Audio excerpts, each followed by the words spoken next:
Македонските војници и офицери за крај на вежбата Блесок 26 пред врховната командантка, ресорниот министр и дипломатските гости покажаа зошто добија позитивни оценки од НАТО за декларираната единица на РМ. Ако во НАТО го вреднува трудот според воспоставените критериуми, тогаш истиот однос треба да го добиеме од Европската Унија, рече председателката Силјановска, која додаде дека се слушнала со победникот на бугарските избори, доскорешниот нејзин колега Румен Радев, но за него е прашањето каков ќе биде неговиот и бугарскиот иден однос кон Македонија.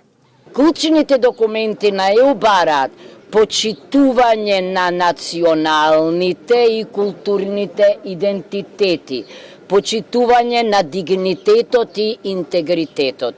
Повторувам, молам компатибилност за стандардите. Впрочем, не случајно во рамките на НАТО ние сме високо профилирани иако сме мала држава. Посакувам, доколку сме подведени под стандарди што важат за сите, да ја докажеме исто така нашата компатибилност и со европските политички системи и со стандардите на Европската Унија. Армиската вежба Блесок заврши успешно по 12 дена. Во правд и во суровите услови на полигонот Криволак, припадниците на РМ повторно се покажа, ги исполнија барањата на Алијансата и ги добија потребните оценки.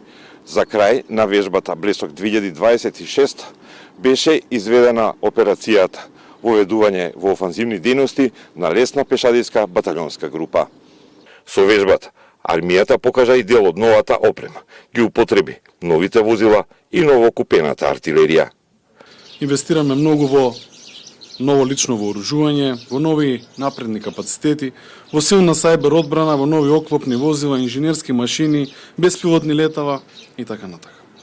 За сето ова имаме план кој доследно го следиме, имаме силна поддршка и од председателката и од владата за што сум им неизмерно благодарен. Нашата најголема и најважна НАТО целна способност, лесната пешадиска батальонска група, се здоби со статус Mission Capable или борбено подготвена. Огромен успех, кој што е резултат на јасна стратегиска насока и напорна работа.